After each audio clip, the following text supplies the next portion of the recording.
Good afternoon, everyone.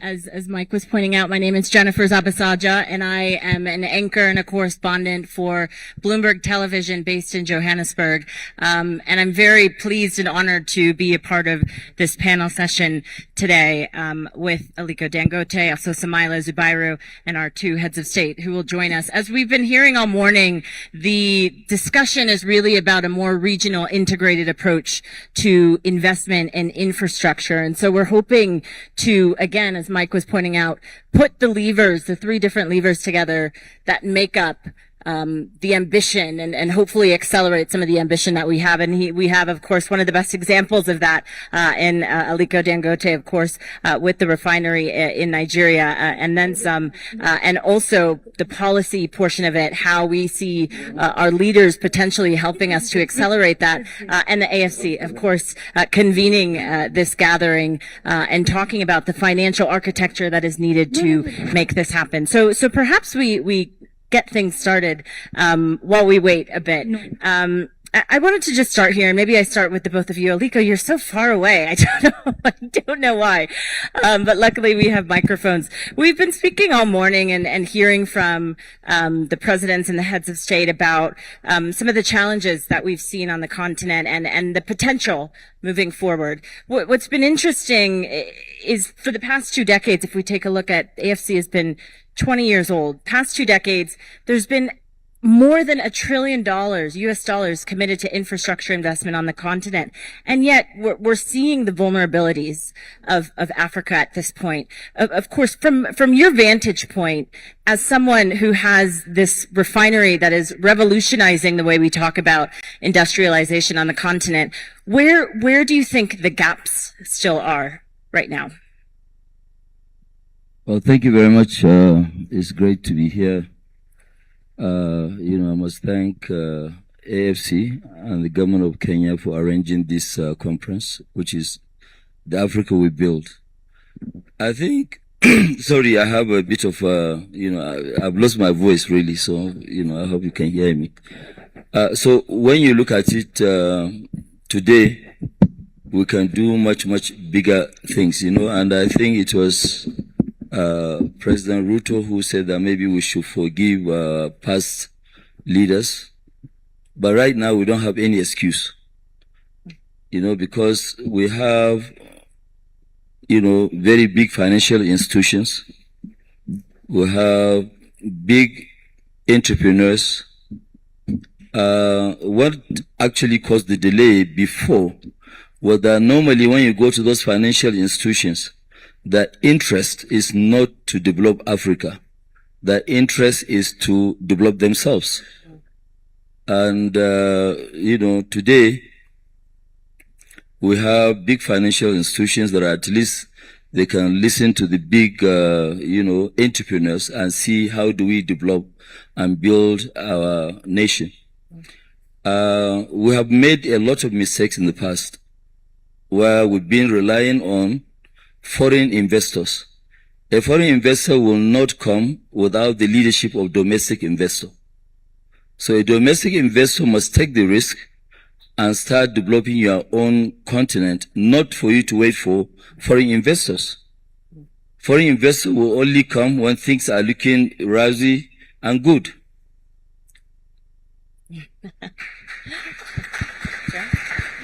So, as we speak today, also, when you listen to the speech of President Ruto, he actually summarizes almost everything that we are to discuss today.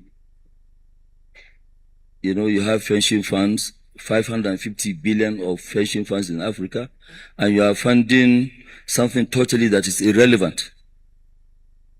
And most of our own people too, when they have money, they take the money abroad. So when they know that we have money, we have what it takes to develop our continent. Every day we are saying potential. Potential for what? The potentials are there, of course, but you have to harness the potentials. We've been having fuel queues in Nigeria for 52 years. Even when the refineries were sold, 3 out of 2. 3 out of 4 were sold to us in 2007. later on, the same people who are benefiting $10 billion of corruption money went and instigated, and it was reversed a few months later, which we lost a lot of money because we paid banks, we paid advisors, we paid lawyers, we paid everybody, of which, AFC was part of. So today, as we speak, can we be where we want to be? The answer is yes. But we must build it ourselves as Africans, not by foreigners. Thank you for that.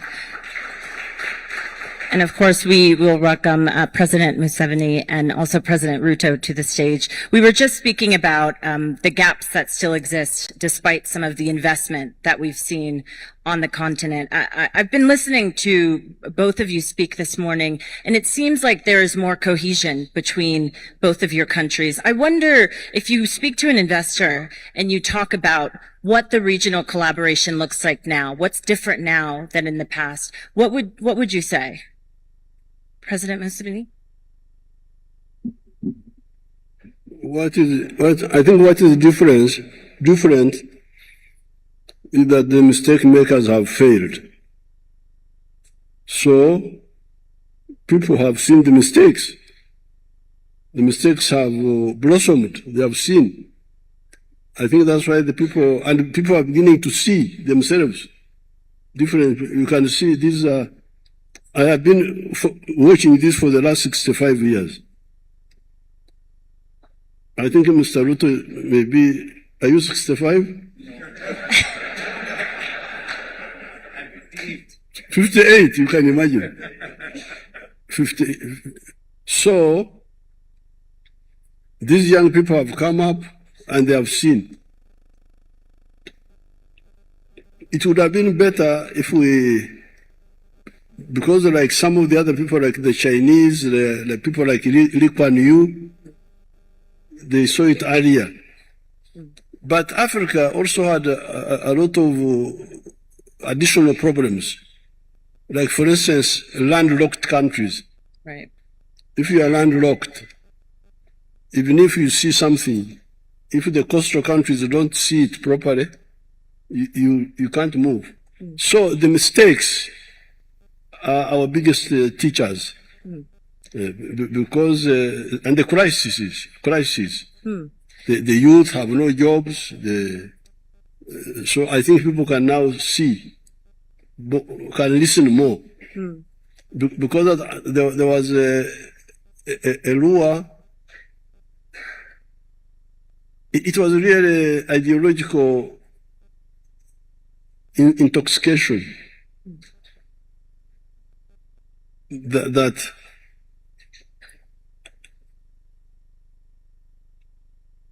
if you, like for instance here in East Africa, how the East African community broke up in 1977 with Amin.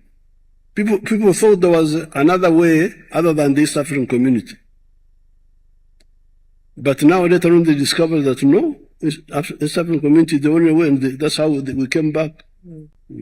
President Ruto, have recent crises potentially accelerated some of this newfound collaboration between your countries?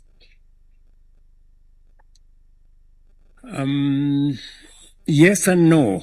I think the question you've asked is what is different now?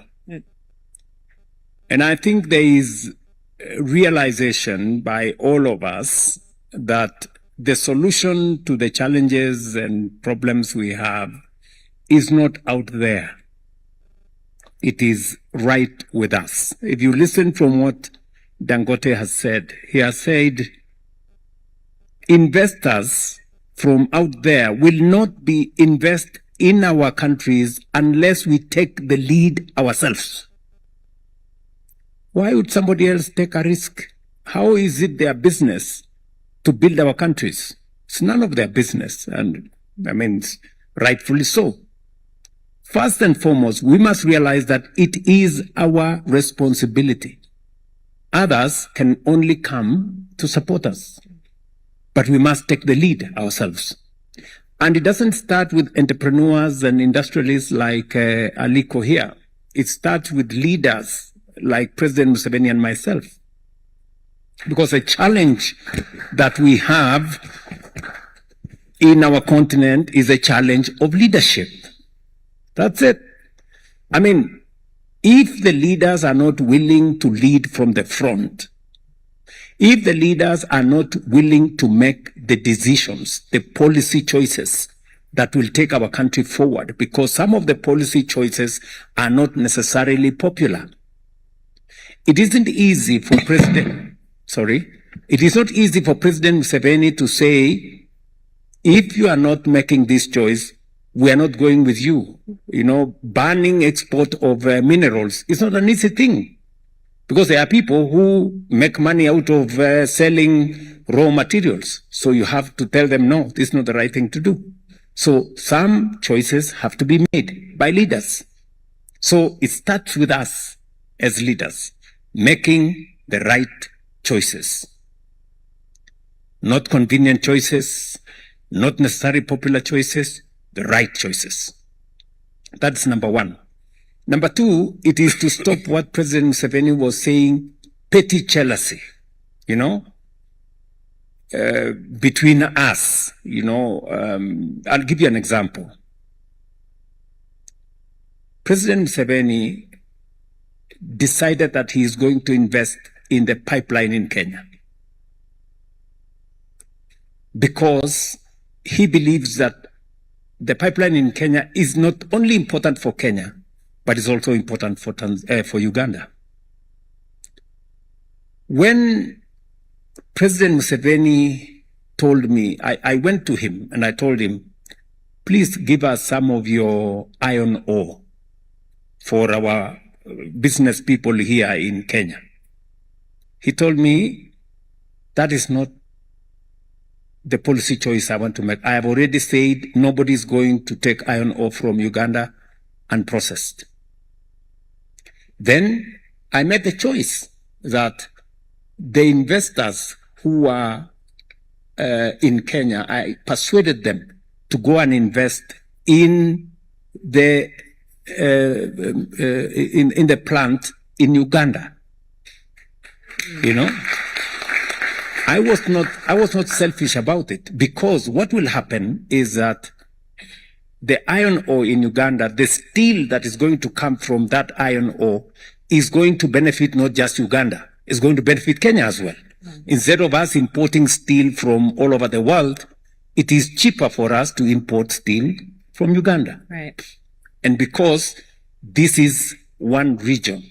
So this, the beginning is the leadership that determine how we move forward. Let me conclude by saying,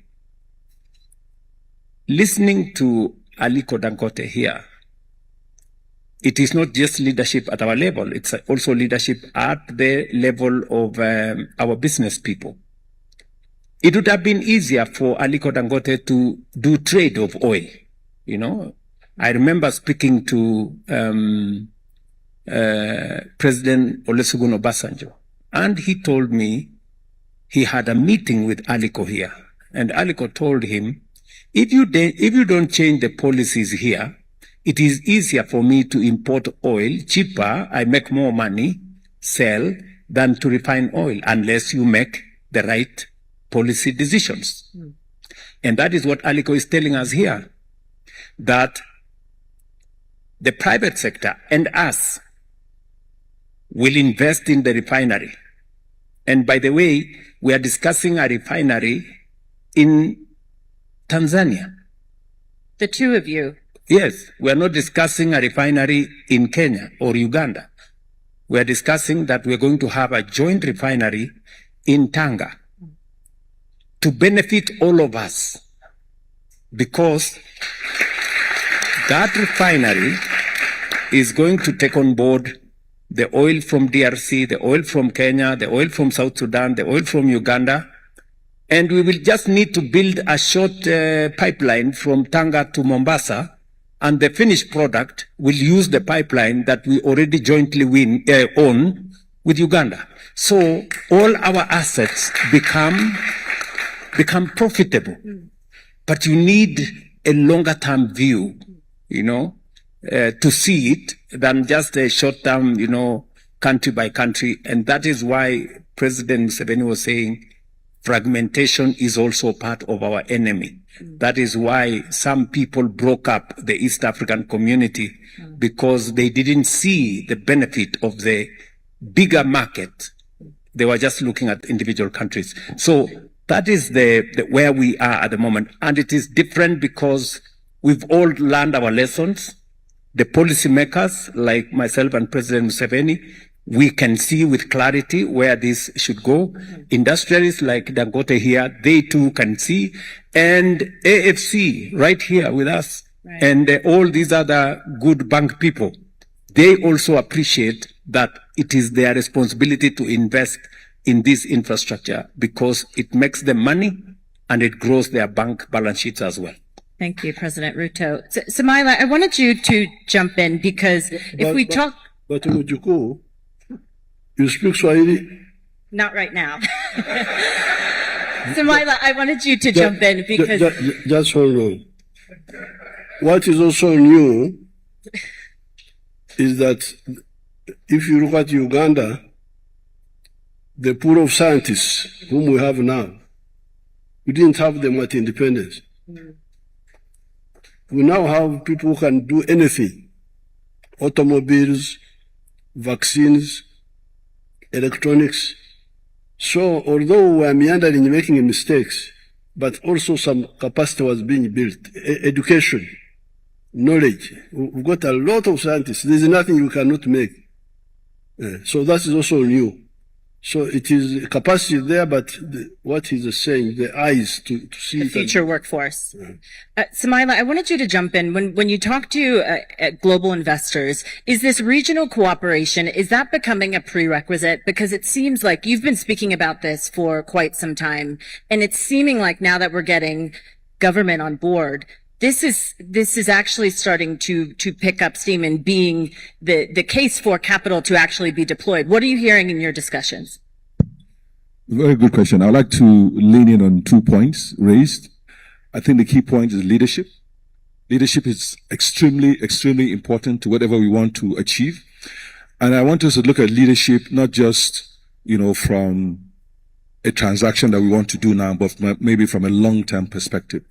We need to embrace the idea of thinking about the next 15, 20, 30 years when we're thinking about development.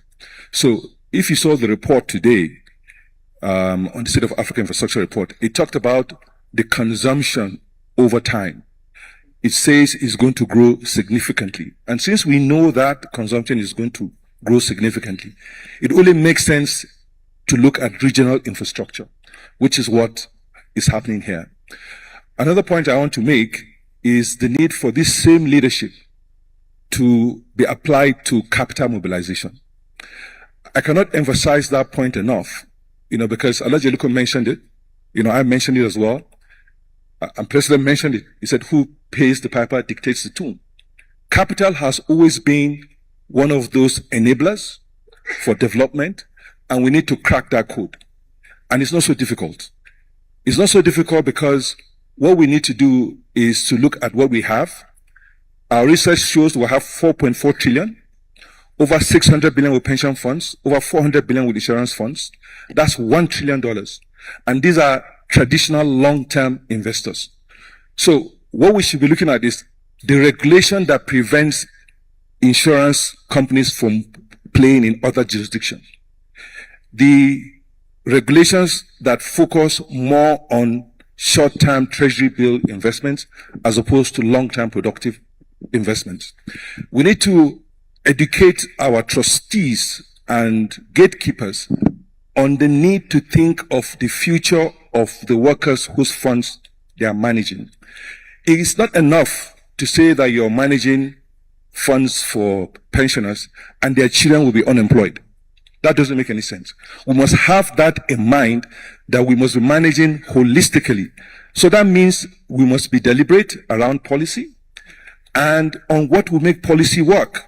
So I come back to credit enhancements. We're just starting this journey. We're starting this journey. We need to understand that the trustees are more focused on safety and liquidity. That's their job. So we need to find a way to make them comfortable to take longer term risks. And I believe that within us in this room, the Alliance of African Multilateral Financial Institutions, the new architecture for the new African Financial Architecture Development that is being chaired by ADB, within this room or within this group, we can create guarantee programs that will take the initial risk from pension funds. So they're not looking at the project, they're looking at our own risks. And because we are going to develop and prepare these projects, they can be comfortable that we will not put our money in things that don't work. I say this because we need to go beyond this 100 million, 1 billion, 2 billion. We should be looking at 20, 30, 40, 50 billion for development. And for me, that is more important than any conversations that we can have with anybody. Let's focus on our needs for development. We have identified several infrastructure projects that need to be built. We have identified several refineries, fertilizer plants, all of this. They need billions of dollars. And we should be thinking about how can we use this opportunity, create those credit enhancements, create those guarantee programs that allow us mobilize 20, 30, 40 billion dollars. I'm not interested in conversations. I mean, we have conversations, but I mean, like Aliko mentioned, they are focused on their own objectives. Yeah. I'm focused on African objectives. I'm focused on the future of the African child. I'm focused on what future are we living. So I'm more interested in what we can do together. I'm more interested in what leadership can get done. And let's work together, make these reforms in the insurance, in the pension sectors to ensure that capital moves around. So somewhat answered my question. A little bit of, not so much a prerequisite, but just it's a nuanced discussion that you're having with investors now. Aliko, I wanted you to jump in because you have said you have an ambitious goal for the Dangote Group and want to invest where there's a lack of investment on the African continent. When you look at East Africa, what are the policy commitments that you need? You say you're already in discussion. What is it that you need? I think what we need, first of all, is consistency in government policies. That's number one. And also the support of the governments here. Because, I mean, if you look at it really, what we lack in Africa is quite a lot. Because we're a continent of imports and we're not really exporting much. We export raw materials. Which means when you export raw materials, you are exporting jobs. And when you import, you are importing poverty. Because you are creating jobs out there, not here in the continent. So I think with the support of the government, there's nothing that is impossible. And some of us were really tired of seeing our continent going out there to be begging for anything. I mean, if you remember at the beginning of the war between Ukraine and Russia, the chairman of African Union, that was President Macky Sall, had to go and be begging for fertilizers. And since that day, I said, okay, fine, by 2028, Africa will be self-sufficient in fertilizer. And we are doing that. We are opening 20 blending plants in areas where they don't have the capacity. Also, we are going to be at 12 million tons of urea. We are going to have massive potash and phosphate from Congo, Brazzaville. And we believe we will satisfy most of the demands of Africa. I mean, you look at it today with population of Africa of 1.4 billion and also rising, right? We don't have raw material for detergent. Just to wash this clothes, which we need every day. We don't have. We only have 2 factories, one Egypt, 50 tons, 100 tons in Algeria. So that's why we also launched now 400,000 metric tons of linear alkaline benzene, which is the 100% raw material of detergent. So we have quite a lot of which before we don't have the capacity. But right now, with the likes of Afrexim Bank, with the likes of Africa Finance Corporation, with a lot of support from other financial institutions. Following these two, there's nothing we cannot do in Africa. That's why we, as a group, we have now launched between now and 2030, we're investing $40 billion in various fields. Is part of that the refinery? Even now, I can give commitment to the two presidents that were here. If they will support the refinery, we'll build the identical one that we have in Nigeria, 650,000 barrels.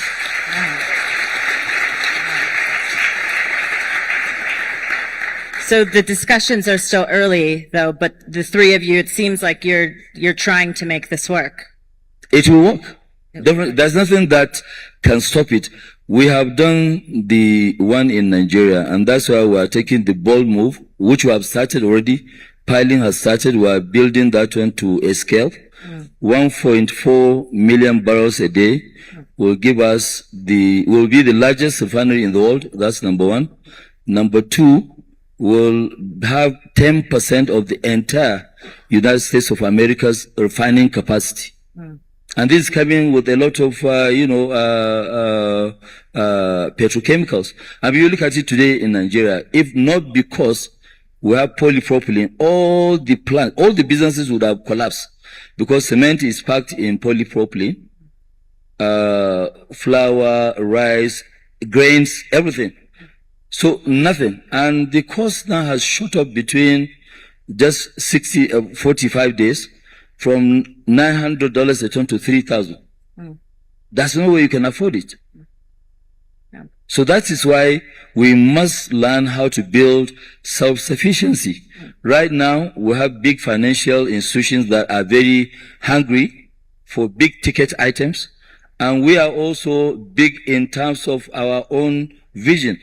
Before, there's nothing that, any one of us will sit down and say, no, I want to build something like, when Samaila was heading our finance long time ago, this was 2003, 2004, 2005, we were even paying 44% interest rate in Nigeria. We had to go to IFC to raise money. Was our first loan abroad was 478 million. And this thing can be done. 478 million. Samaila gave them a calculation that, okay, we need 3 years loan. They said, no, you guys, you don't know what you are talking about. You need 7 years. 2 years moratorium, 5 years payment. We said, okay, we agree because we are desperate for the money. When we took that money, we paid it back before the expiration of the moratorium, which is 18 months. 24 months, but we paid the money back in 18 months. So it is possible. Africans can do it. Let us not be scared. Let them not come and convince us that, no, somebody needs to carry our raw material to go and produce and bring the items here. I must really thank President of Uganda for taking this bold move. Stopping the export, they will be forced, they will come and produce. Why do you want to take the raw material, then you bring it back? We too, we have educated people, we have big financial institutions. It's not like before. Things have changed. Thank you for that.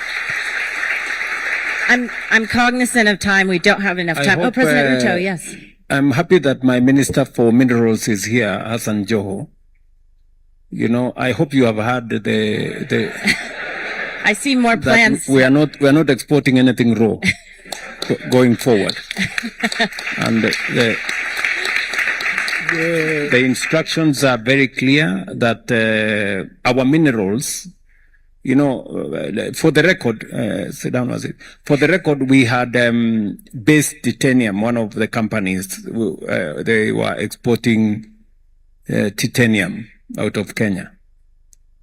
They exported everything close to the mines, and we got nothing out of it. Very little, and the future generations are going to ask us, there was titanium in Kenya.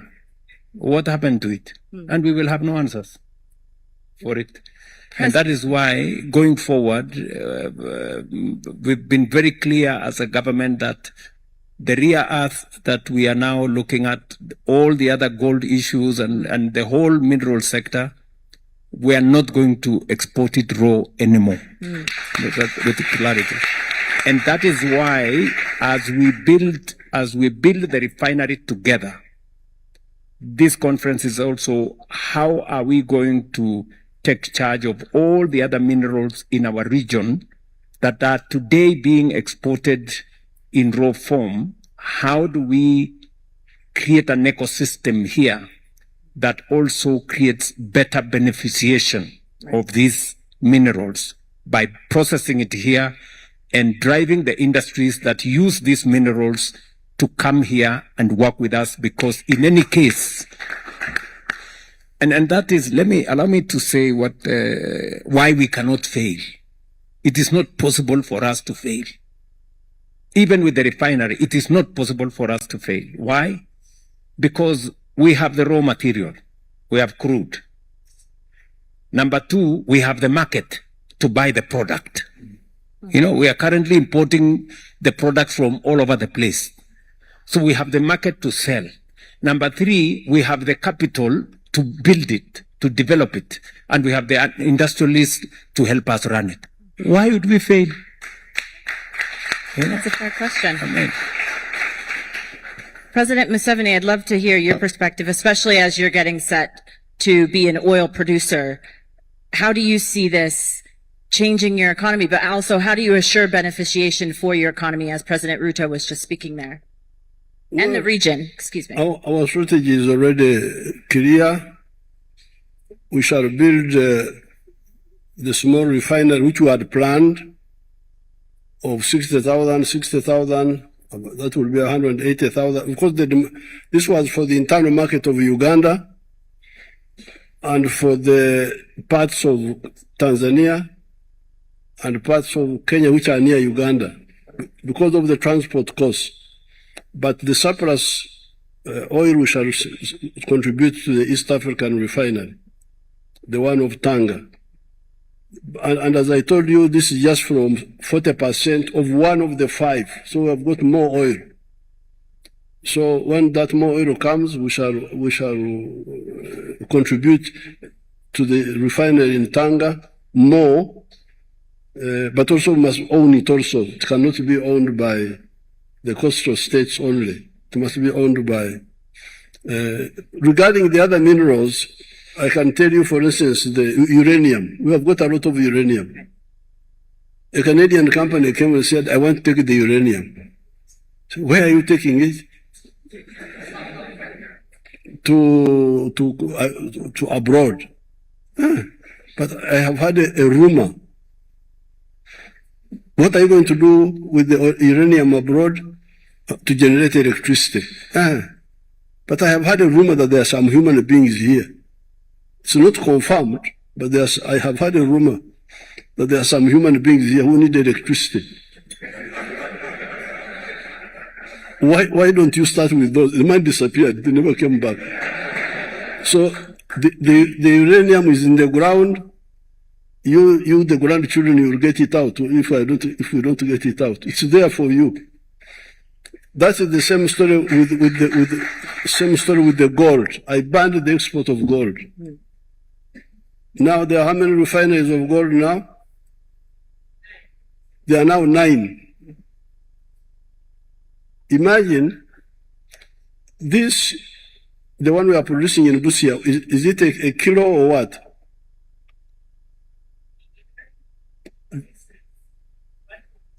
No. The one they gave me, is it a kilo or what? Yeah, but what is it?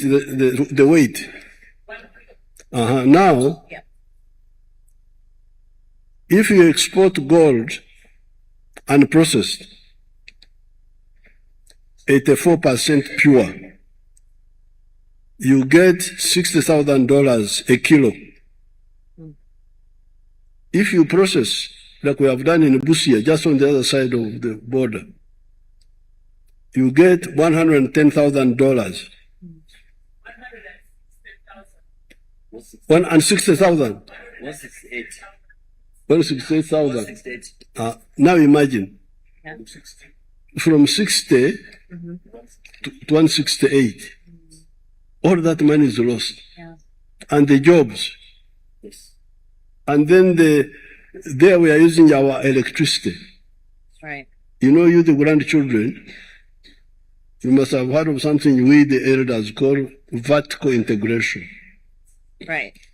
Integrate from down up, but also horizontal. Right.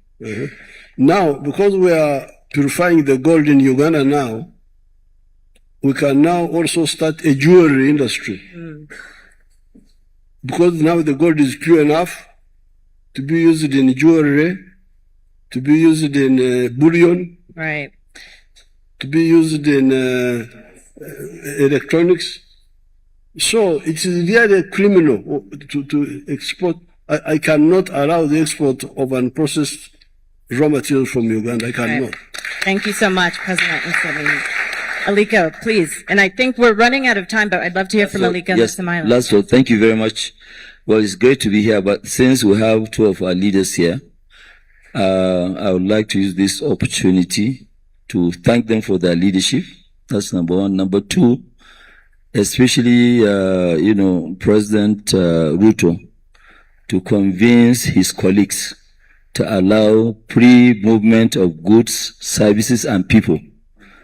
Because today, with an European passport, you can move faster in Africa than being an African, which I think we must really stop. So let them copy what Kenya did, because I remember I was here for his first inauguration. That's the time he allowed and removed visa-free for all Africans. Why can't we allow visa-free for all Africans? Please, we need to do that, because if we don't really do that, it will be difficult to trade with somebody that you cannot get in and out easily. Thank you. Thank you so much. I want to just, Samaila, I'd love to hear from you, but I want to leave today with one commitment from everyone. We've heard a bit about what a few of you are discussing, but Samaila, maybe you start for us. What is the AFC committing today to this region moving forward? So I would like to kind of double down on Alhaji Aliko's appeal. Free movement of people is definitely good, but I want, President Ruto, President Museveni to be advocates for the Africa we build. And I want you to be advocates in terms of the reforms that are required for us to be able to ensure that African capital resides within Africa for Africa's development. It is something that we can do. By the time we get into the round table, I would elaborate more, but it's something that requires leadership. And two of you are well placed to lead this initiative to ensure that we create African capital markets. It's very important. We will not develop if we don't create African capital markets. Thank you. And my commitment is to support whatever we agree, not just for today, but into the future. We are looking at what should regional integration look like in 10 years, and what are the building blocks that we must put in place today to ensure that happens. In our minds, it's not just infrastructure, it's also capital, which is why we're keen on having a conversation with all of you to ensure that happens. Thank you. Thank you so much, Samaila. President Ruto, you said you want to be ambitious. What does that look like? What are you committing? I think we are committing three things from where I sit. Number one is to continue to provide leadership at the highest level to support Africa's transformation by supporting the Africa we built. What does that mean, though?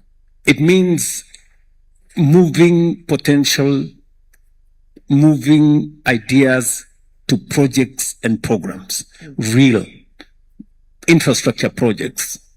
And in my listening to what the CEO of Africa Finance Corporation has said, is also to provide leadership at the policy level on making African capital agile, and available, so that whether it is monies we have in insurance companies, monies we have in pension funds, making sure that the capital markets work, like what we are doing at the Nairobi Securities Exchange, is for us to make it much more easy for us to use our own resources to drive our own transformation. And thirdly is to support this by getting fellow leaders in the continent to look at this perspective from where we are discussing today, so that we can get more people moving, reduce the bottlenecks and challenges that citizens, business people, entrepreneurs, industrialists come across as they cross borders, and to make sure that we take advantage of the market that we are. 1.5 billion people is a big asset, is a big resource that we can use. And finally, is to realize that by doing whatever we are doing, making sure that we industrialize our continent, we are actually tapping into the huge resource of young people that we have in our continent, because they are a potentially potent asset for us, turning them into a workforce and creating a bigger middle class out of these young people, by making sure that we engage them through industrialization by creating jobs. I think this is the commitment we will make as we go forward. Thank you so much, President Ruto. President Museveni, what is your commitment that you're leaving with today? What is? Your commitment that you're leaving with today on this stage. My what? Commitment. Commitment. The commitment of 65 years.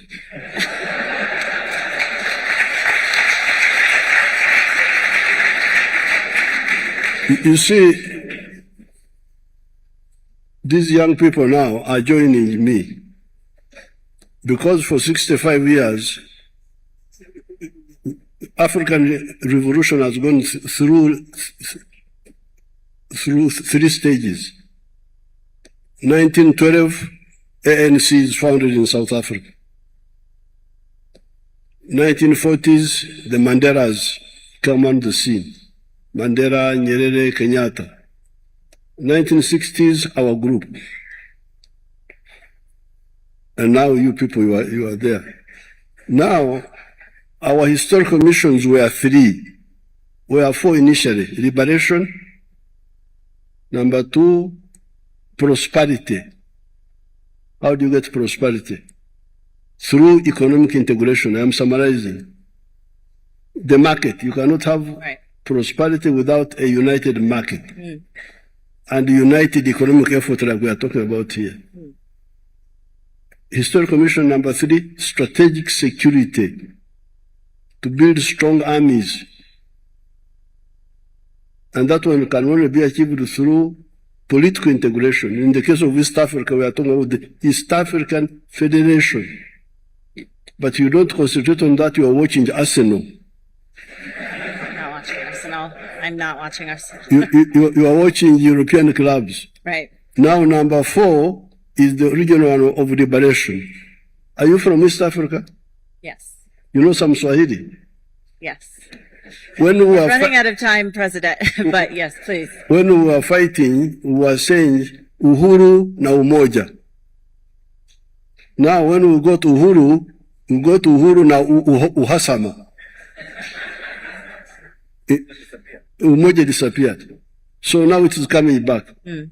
I'm very happy to see that I lived to see these people joining me, joining Mwalimu Nyerere, joining Nkrumah, joining the Pan-Africanists. Right. Thank you so much, President Museveni. And I'm really over time, but Aliko, I'll give you the final word. We talk about markets, we talk about Pan-Africanism. I'm wondering if your commitment is this IPO that you are committed to. I mean, how much is deepening and strengthening African capital markets a part of your own commitment to where we're headed? No, it's going to actually deepen the market, and we're saying that all Africans should invest and will be paying dividends in dollars. But my commitment today here is that if we agree with the 3-4 governments here about the refinery, we will lead and we'll make sure that that refinery is built within the next 4 or 5 years. Wow. That's great.